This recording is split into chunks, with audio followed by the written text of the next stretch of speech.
मुझे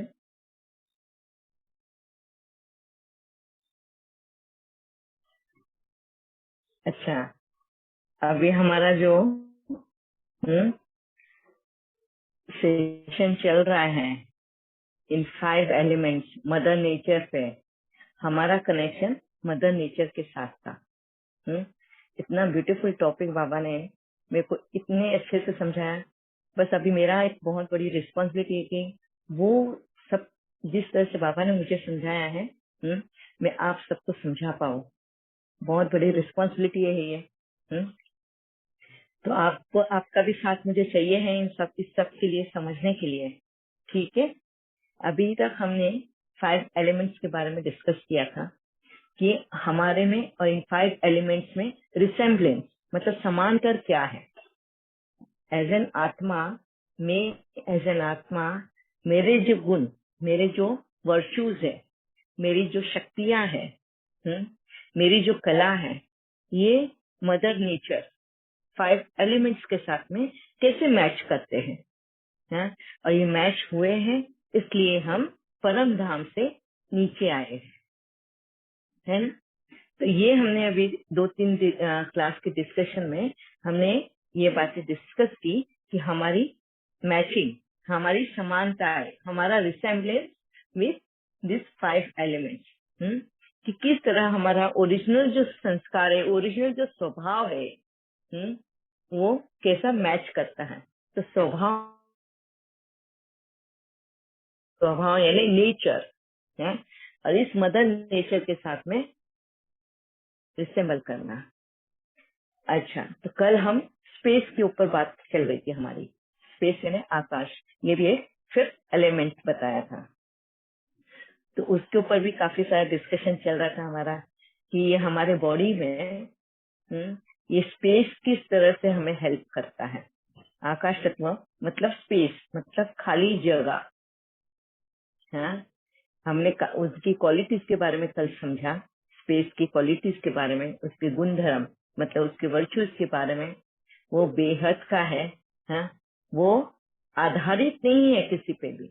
वैसे देखा जाएंगे तो ये पूरे 5 एलिमेंट्स किसी पे भी आधारित नहीं है, अपने अपने इंडिपेंडेंट है। अपने आप की पहचान होल्ड करते हैं वो, और अपनी जितने भी उनके अंदर के हुनर है वो 100% सबके बीच में बांटते हैं, है ना। मगर वो और क्या कहें, सहयोग की शक्ति, वो हमें क्या और सिखाते हैं इसमें, सहयोग की शक्ति। अभी वो सहयोग की शक्ति के पास जाने से पहले हम और ये पॉइंट के ऊपर डिस्कस करेंगे, वो है आकाश तत्व, ये स्पेस एलिमेंट। अब हमारी बॉडी में और कहा क्या क्या काम करता है स्पेस एलिमेंट। वैक्यूल्स, हाँ, वो जो हमारे ब्लड में, ब्लड के अंदर भी वैक्यूल्स होते हैं, हाँ, वो वैक्यूल्स हमारे बॉडी में ऑक्सीजन कैरी करते हैं, और पूरे बॉडी में ऑक्सीजन हवा जो है उस तत्व को घुमाकर वापस से लाके, हाँ, कार्बन डाइऑक्साइड के रूप में छोड़ते हैं। आपने और एक विशेषता देखी इन 5 एलिमेंट्स की, ये अपना ओरिजिनल रूप इस शरीर में प्रवेश तो करते हैं। ओरिजिनल जैसे हम पानी पीते हैं, ये 5 एलिमेंट का ये जो एक एलिमेंट है वाटर, हम उसका ओरिजिनल पीते हैं, मगर वो वैसा ही वापस से बाहर भी निकलता है, वो शरीर में रुकता नहीं है। जितनी जरूरत है उस शरीर को उतना ही वो शरीर को देता है, और बाकी का एक्सेस वॉश आउट करके बाहर आ जाता है ना। ऐसा ही अर्थ एलिमेंट है, हाँ, जो अनाज, सब्जियां, फल हम खाते हैं, ये अर्थ एलिमेंट से आया हुआ है। वनस्पति, वो जो हम खाते हैं वो भी उसमें से जितना न्यूट्रिशन लेना है। किसका माइक ओपन है, प्लीज जरा ध्यान रखें।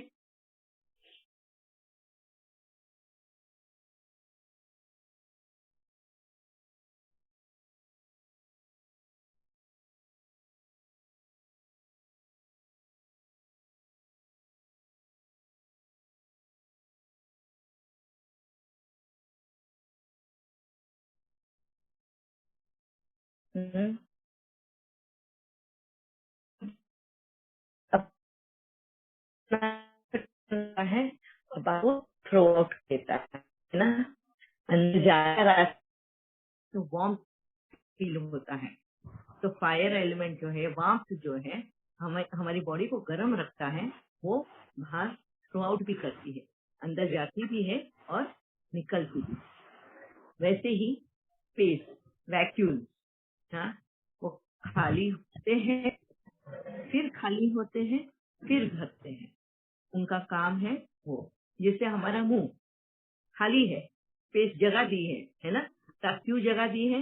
ताकि हम बोल पाए, टंग को मुंह होने के लिए जगह हो, हाँ, इसके लिए वो स्पेस है। और जब हम कुछ खाते हैं तो वो भर जाता है, फिर वो खाली हो जाता है, फिर भरेगा, फिर खाली होगा। ऐसे ही एयर पाइप है, ट्रैकिया, हाँ, जो एयर पाइप है, विंड पाइप बोलते हैं उसको, वो भी जब हम हवा लेते हैं भर जाता है, फिर उसको छोड़ देता है। तो आकाश तत्व, स्पेस जो है, वो हमेशा हमारे बॉडी में खाली रहता है, भरेगा फिर खाली होगा। तो एवरी टाइम वो एम्प्टी रखेंगे अपने आप को। स्टमक, वो भी एक स्पेस एलिमेंट का बना हुआ है, हाँ? जब खाएंगे भरेगा, फिर वो हजम करके बाहर निकाल देगा, फिर वो खाली हो जाएगा, है ना। तो कितनी जगह पे ये स्पेस एलिमेंट काय जो है, मतलब स्पेस एलिमेंट हमारे बॉडी में हेल्प करता है हम, है ना। और हमारा नेचर में भी, वो हमारा नेचर मतलब स्वभाव, हमारा नेचर भी वैसा ही है, इन्हीं तत्वों के जैसा, हाँ? हमें भी हमारे नेचर में, स्वभाव में हमारे लिए एक स्पेस चाहिए होती है ना। जब भी हम अकेला मतलब रहना चाहते हैं, या हमें किसी और के साथ में, अपने आप के साथ में जोड़ना चाहते हैं, या परमात्मा के साथ में जोड़ना चाहते हैं, या मदर नेचर के साथ में जोड़ना चाहते हैं, तो वी नीड स्पेस। ये हमारे स्वभाव संस्कार का है ना। तब हम बोलते हैं ना, प्लीज मुझे अकेला छोड़ दो, मुझे अभी अकेला रहना, गिव मी स्पेस। तो ये हमारा स्वभाव संस्कार भी उसमें, ठीक है। तो ये 5 एलिमेंट्स इस तरह से हमारे साथ में रिसेम्बल करते हैं, ठीक है। ये क्लियर है अभी रिसेम्बलेंस 5 एलिमेंट्स के साथ का, क्योंकि ये बहुत इंपॉर्टेंट पार्ट है हमारे लाइफ जर्नी का, इसको याद रखना जरूर कि रिसेम्बलेंस क्या है एक सोल का और ये 5 एलिमेंट्स का है। अभी हम डिस्कस करेंगे नेचर के रूल, हम बोलते हैं ना लॉज, कैसे हमें पता चले। हमें ये लॉज पहले से पता है, इसलिए वो हमारे बिहेवियर पैटर्न में भी दिखाई देता है, हाँ, हमारे स्वभाव में भी वो लॉज नजर आते हैं। जैसे कल हमने 2 पॉइंट्स को डिस्कस किया था। क्या किया था? जैसे 2 भाई अगर झगड़ रहे हैं, या 2 बहनें झगड़ रही है, या कोई भी झगड़ रहा है, और अगर वो कोई बड़े के पास जाता है और शिकायत करता है कि इसने मुझे मारा और उसने मुझे मारा, तो हम निर्णय कैसे देंगे? पहले उन दोनों को जवाब पूछेंगे कि किसने पहले स्टार्ट किया, हाँ, किसने पहले किसको मारा, और जिसने पहले हाथ उठाया है उसको पहले पनिशमेंट मिलती है ना, उसको उससे पहले जवाब पूछा जाता है। तो ये है एक नेचर का लॉ कि जिसने पहले गलती की है उसी को पहले सजा भी खानी पड़ती है, ठीक है। ये एक लॉ है। तुम ये लॉ कहीं पे भी जाओ, ये लॉ सब पे लागू होता है। इवन कोर्ट में भी जाएंगे, कोर्ट भी नेचर के लॉ के ऊपर ही, उनके काफी सारे लॉज बने हुए हैं कोर्ट के भी। वहां पे भी अगर समझो क्रिमिनल्स गए हैं, विक्टिम भी गए हैं, तो दोनों की जांच पड़ताल होती कि मिस्टेक किसकी है, पहली मिस्टेक किसकी की गई है, वो फाइंड आउट होता है, ठीक है। तो ये लॉ फर्स्ट है। सेकंड लॉ कौन सा देखा जाता है? मैं आपको इसके ऊपर एक वाकया सुनाती हूँ, ठीक है, एक इंसिडेंट सुनाती हूँ। हमारे ही घर का, मेरे युगल का ही, जब वो छोटे थे, गांव में रहते थे, वहां पे उनके गांव में तभी लाइट नहीं थे, बहुत छोटे थे। मेरे युगल से ऑलमोस्ट 5 साल के ही होंगे, और उनके बड़े भाई थे। तो उनके घर में लाइट नहीं था, करंट बोलते हैं ना, वो नहीं था, तो दिए की बत्तियां लगाया करते थे। तो उनका बड़ा भाई जो है, वो दिए की बत्ती लगा के अपना स्टडी कर रहा था, और स्टडी करते करते बोलते हैं ना, थोड़ी हाथ चंचल रहते हैं, तो उनके घर में ना खेत से कॉटन कॉटन बोलते हैं ना, वो कॉटन निकाल के जमा करके रखते हैं ऐसे। तो उनका पूरा घर उससे कॉटन से भरा हुआ था। तो वो उसी रूम में बैठ के पढ़ाई कर रहे थे। तो उनका बड़ा भाई क्या कर रहा था, वो कॉटन का छोटा सा पीस निकालता था और दिए की बत्ती होती है ना, उसमें ऐसे जला के बुझा रहा था। पढ़ाई करते करते जब बोर हो जाते हैं तो वो ऐसी हरकत कर रहा था, लेगा कॉटन, जलाएगा और फिर उसको बंद कर देगा, हाँ, बुझा देगा। तो वो ऐसा बार बार कर रहा है। तो मेरे युगल कभी 5 साल के थे, तो उन्होंने ये हरकत अपने भाई को करते हुए देखी कि वो कॉटन ले रहा है, जला रहा है और बंद कर रहा है। तो उन्होंने भी ट्राई करने की कोशिश की। सोचो, वो 5 साल का बच्चा, वो भी गया, कॉटन लिया, आग लगाई। अब बुझाने का कितने टाइम का उसको पता नहीं था। अगर उसके बड़े भाई को जरूर था और इस छोटे बच्चे को नहीं था। तो उसने जलाया और देख रहा था, और कॉटन तो फटाफट जल जाता है। तो उसके हाथ को वो आंच लगने लगी और इसके लिए वो घबरा के उसने ऐसे ही फेंक दिया। और जैसे उसने फेंका, वो कॉटन के वो इस पे बंडल्स पे गिर गया। और जैसे वो कॉटन के बंडल्स पे गिरा, पूरा कॉटन जल गया, घर को ही आग लग गई।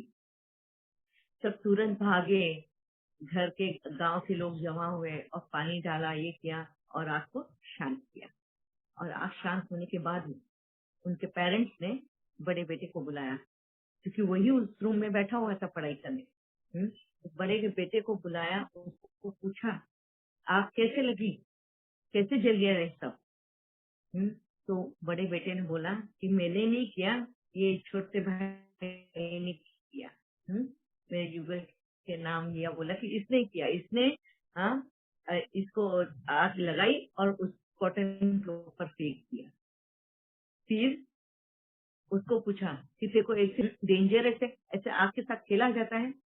तो वो छोटे भाई ने क्या जवाब दिया, बड़ा भाई ये कर रहा था ना ऐसे, कॉटन लेके जला रहा था, बुझा रहा था और ये कर रहा था, तो मैंने भी ट्राई किया करने का। मैंने भी कॉटन लिया, जलाया और फेंक दिया। बुझाने के बदले फेंक दिया। उसको वो समझ नहीं थी कि बुझाना है या फेंकना है या क्या करना है, तो उसने जलता हुआ ही फेंक दिया।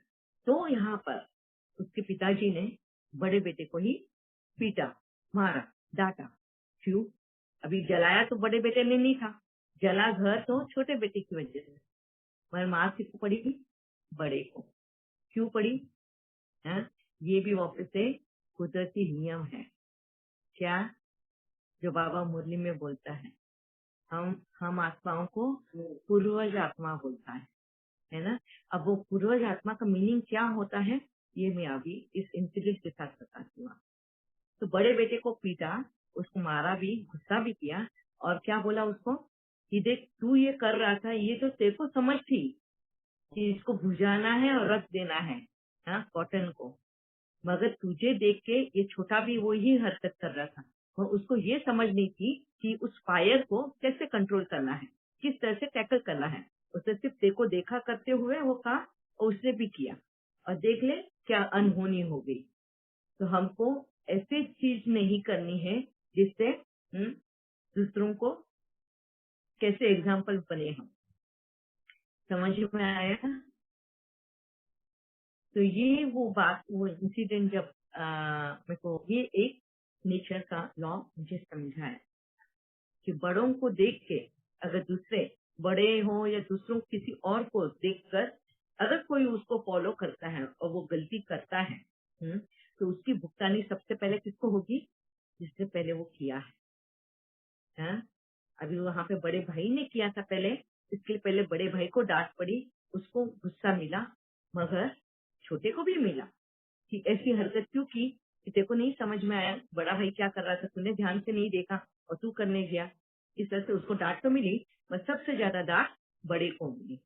उसको समझाया गया कि जो तू करेगा तुझे देख के तेरे छोटे भाई बहन भी करने वाले हैं, तो तू कितना बड़ा जिम्मेवारी ले रहा है, रिस्पॉन्सिबिलिटी है तेरे कंधे पे कि तुझे अपने आप को किस तरह रखना है। तो ये इससे मुझे वो लॉस समझ में आया। बाबा ने ये बोला कि मैं आप लोगों को पूर्वज आत्मा क्यों बोलता हूँ, क्योंकि सबसे पहले जो आप लोगों ने बिगाड़ा है इस कुदरत का, नेचर का, इसके लिए सबसे पहले मैं आप लोगों को ही चुनता हूँ, फिर से इस कुदरत को, यहाँ के नियमों को ठीक करने के लिए, जो बिगाड़ा है उसी को वापस से स्वर्ग बनाने के लिए। समझा अभी ये सेकंड लॉ क्या है? अब और किसने किसने मंथन करके आए, क्या क्या समझ में आया कि कुदरत के लॉस कैसे हो सकते हैं? और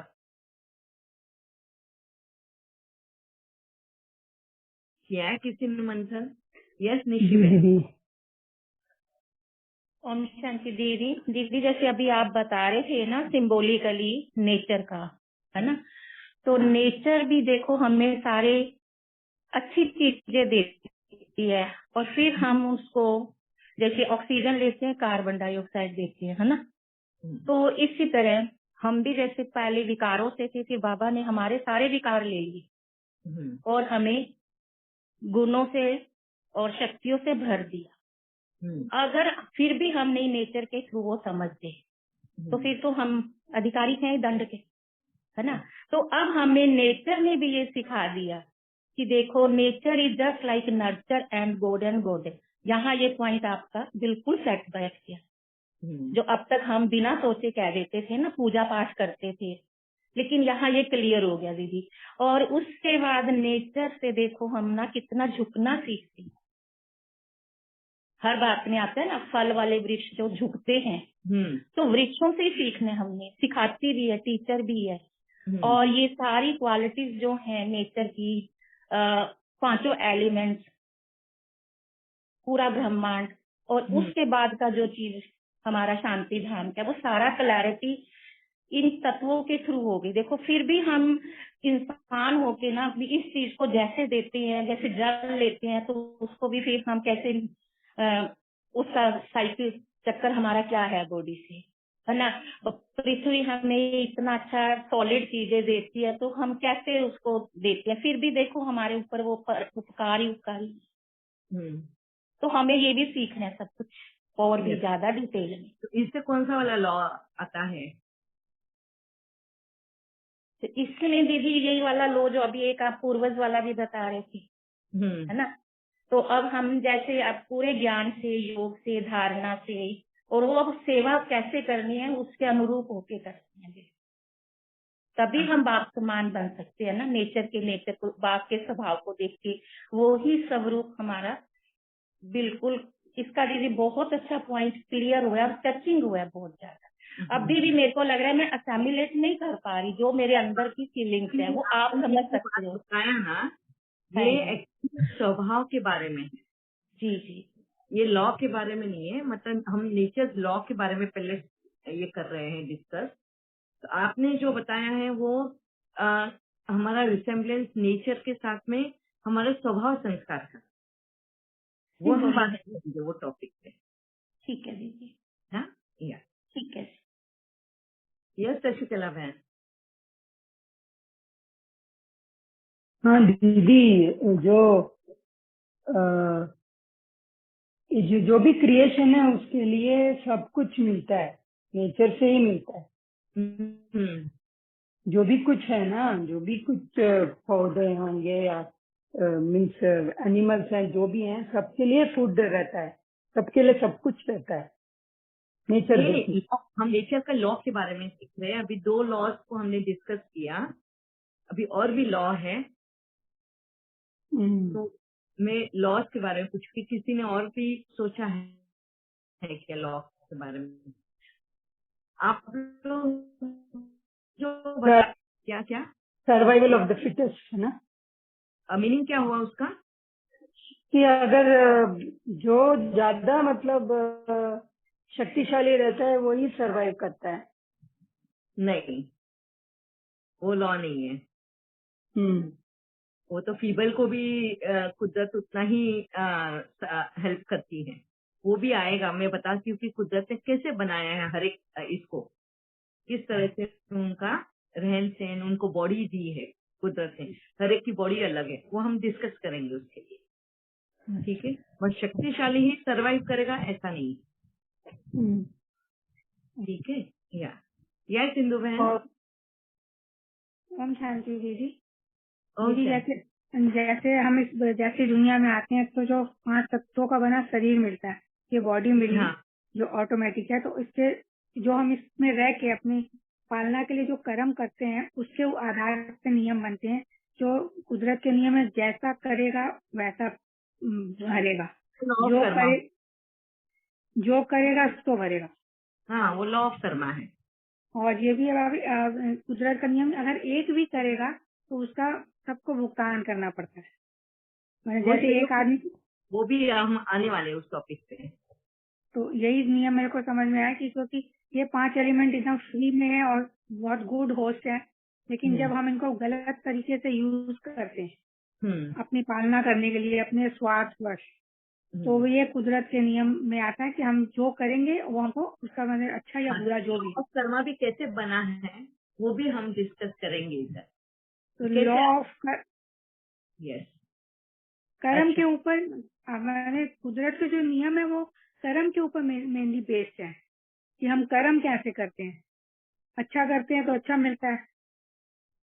जैसे 5 एलिमेंट भी हमें अच्छा से अच्छा देते हैं ना, अपना बेस्ट देते हैं, लेकिन हम उनको जब अब गलत तरीके से या अपने स्वार्थ के लिए या अपने लोभ की वजह से यूज करते हैं तो उसका नुकसान फिर कुदरत की तरफ से ही हमें मिलता भी है। मैं इसमें लॉ नहीं समझ में आया मुझे कि कौन सा लॉ बैठता है इसमें।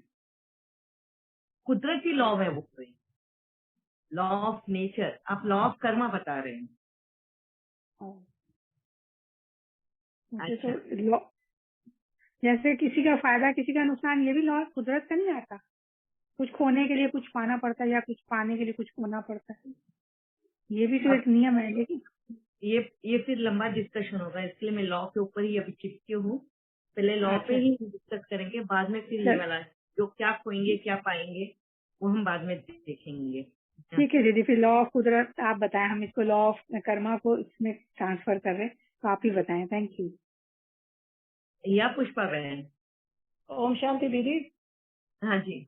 हमारा जो ये चिंतन चला अभी हाँ। कि देखिए जब हम हवा को दूषित करते हैं, मान लीजिए हम कड़वे हो गए या हाई टोन में बात किया या गलत शब्दों का प्रयोग किया, तो उसकी सजा हमको इस तरह भी मिल सकती है कि हमारी बॉडी में ऑक्सीजन की ही कमी हो जाए। हवा की कमी होगी ही होगी। ही बात कर रहे हैं जी, ये भी लॉ ऑफ कर्मा की ही आप बात कर रहे हैं। अच्छा, कुदरती नियम के बारे में बोल रहे हैं। कुदरती में ये होता है ना कि देखिए जितना हम नेचर से सीखते हैं मीठा बनना देना, तो हमको उतना ही तो मिलता है। ही है कि हमारा आत्मा का भी मेन स्वभाव संस्कार है और यही स्वभाव संस्कार कुदरत का भी है।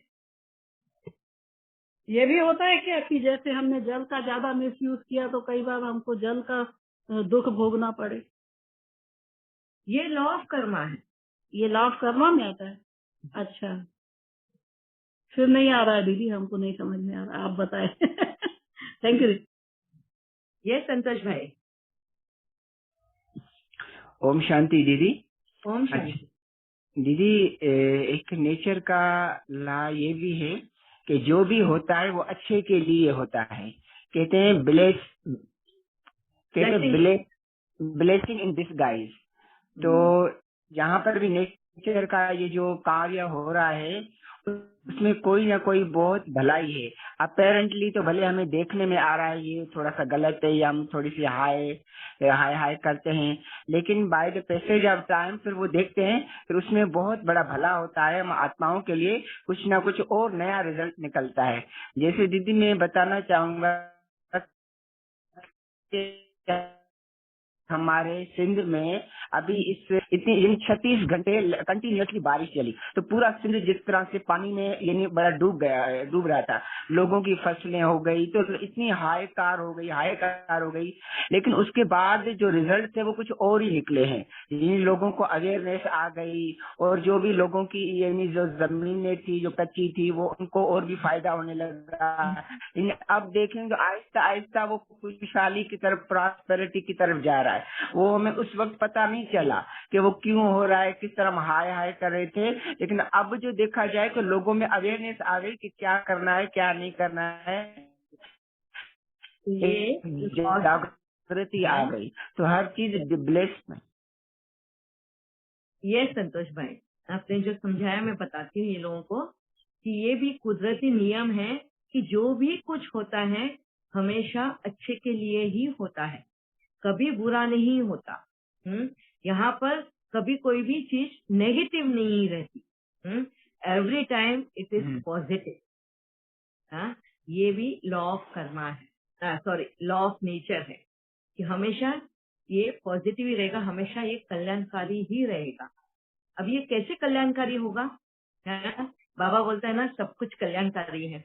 अभी मेरे को किसी ने पूछा था, मैंने बोला कि ये सब कुछ कल्याणकारी है, तो किसी ने मुझे पूछा कि अरे अभी तो मेरे मम्मी ने शरीर छोड़ दिया और मैं अभी छोटी हूँ, मेरे को अभी मम्मी की बहुत जरूरत है, तो ये मेरे लिए कैसे क्या कल्याणकारी हो गया? आप लोग बोलते हो कि कुछ भी होगा तो कल्याणकारी है, तो कैसे बताओ मुझे ये प्रूव करके कि ये कल्याणकारी कैसे है? हाँ, बता सकते हो कोई कि ये कल्याणकारी कैसे हो गया? अगर किसी की माँ अगर शरीर छोड़ देती है या दूध पीता बच्चा है, जन्म दिया है वो बच्चे को और माँ ने शरीर छोड़ दिया, तो क्या कल्याण हो गया उधर? दीदी कुदरत ने फिर उसका और कोई इंतजाम किया हुआ है, तो अभी भले वो नजर नहीं आता है लेकिन थोड़े से टाइम में वो उसको एक्सपीरियंस होगा, यानी वो कुछ और ही, यानी वो कहते वो जो सृष्टि है जो वो अंत तक जा रही है, अति होगा तो उसका फिर अंत भी वो आहिस्ता आहिस्ता उसका एक नया रूप नजर आता है जो हमें पता नहीं है, आहिस्ता आहिस्ता नजर आता है। दीदी मैं एक और अपना आपसे रिलेटेड वो बताऊं कि जैसे हमारे घर में भी हमारा सब पूरे घर का काम का यानी कारोबार हमारे पापा ही देखते हैं। तो अभी जैसे मैंने आपको बताया था कुछ दिन पहले कि सब मुझे बोलते हैं कि घर में अगर पापा है आपको तो कोई चिंता ही नहीं है। तो आजकल हमारे पापा की थोड़ी तबीयत खराब थी, जिस तरह से मैंने बताया कि अब वो हमारे बड़े भाई के पास है हैदराबाद, तो यहाँ पर घर का काम जो भी बाहर का सामान है वो मुझे लेकर आना पड़ता है सर। अब मुझे बोलते हैं अगर अब तुम पर आइए तो तुम देखो आराम से लेकर आ रहे हो, तब मैं बिल्कुल एक ठंडा या मजे से ले रहा था, कुछ इसमें इंटरेस्ट नहीं ले रहा था। अब अबू उधर गए तो वो सब मुझे बोलते हैं कि सारी जिम्मेवारी तुम्हारे कंधे पर आ जाइए। तो अभी बाबा साथ सहज हो रहा है, इजी हो रहा है, लेकिन उस अभी थोड़ा बहुत ऊंच नीचे हो जाता है तो ठीक है हो जाएगा, लेकिन उस वक्त मुझे भी बड़ा यानी वो मुश्किल लग रहा था कि किस तरह से होगा, मैं किस तरह से कर पाऊंगा, जो बाबा के सारे काम है मैं किस तरह से संभाल पाऊंगा। लेकिन अब हो रहे हैं, अच्छे हो रहे हैं, तो उस वक्त मुझे कल्याण नजर नहीं आ रहा था, लेकिन अब जिम्मेदारी और खुशी भी हो रही है कि ये तो इजी था, वो कर सकता है बंदा। यस, हाँ, तो हमेशा हर पल कल्याणकारी है। हाँ, ये भी एक लॉ है, कुदरती नियम है। ये हम नेगेटिव नहीं देख सकते हैं, हर पल कल्याणकारी। अगर किसी की फैक्ट्री जल गई, इसमें क्या कल्याण बचा है? हाँ, किसी का परिवार चले गया, क्या कल्याण बचा है? ये हम आगे डिस्कस करेंगे कि क्या कल्याण है इन सब। ठीक है, आगे वो पॉइंट आने वाला है। ये हो गया तीसरा लॉ। और एक लॉ है, चौथा लॉ क्या है? ये आत्माओं के लिए ये लॉ बना हुआ है। ये चौथा लॉ ये है कि जिस आत्मा ने जो कार्य स्टार्ट किया है उसी को उस कार्य को अंत भी करना है। जो मैं हमेशा बोलती हूँ, एक छोटा सा ऐसा सिंपल सा एग्जांपल देके, कि अगर मैंने चेयर खींची है डाइनिंग टेबल पे बैठने के लिए, बाहर की तरफ खींची है, तो मेरे को ही वापस से उसको बंद करना है, रखना है। अगर मैंने ये लाइट ऑन किया है तो इसका बंद भी मुझे ही करना है ना। हम बहुत बार कितने बार ये रिपीट करते हैं ये लॉ को, घर में भी सबको। अरे ये लाइट किसने चालू की? बंद नहीं कर किया उसने फिर से। ये कचरा किसने किया है? चलो बोलो उसको सफाई करने के लिए। ये सारी जो चीजें हम करते हैं, मगर हमें ये पता नहीं है कि ये हम कुदरती नियम ही फॉलो करने लगा भी रहे हैं, है ना। बाहर भी कुछ भी किसी ने कोई अधूरा कार्य छोड़ा होगा तो हम क्या बोलते हैं उसको, चल पहले तू वो पूरा तेरा काम कर ले, उसके बाद में हम बाकी की बात करेंगे, है ना। हम ये नियम हम सब आत्माएं जानते हैं। ये हो गया चौथा नियम। क्या? जिसने जो कार्य स्टार्ट किया है उसी को उसको खत्म भी करना है। कोई और नहीं करेगा। जैसे अगर समझो मैंने अगर किसी से उधार लिया है 1 रुपया, भले ही वो मैंने अपने बच्चों के लिए लिया हो, उसकी स्कूल फीस भरने के लिए लिया या कुछ भी करने के लिए लिया, अगर मैंने वो लिया है तो मुझे ही उसको चुकतू करना पड़ेगा, कोई और उसका चुकतू नहीं करेगा।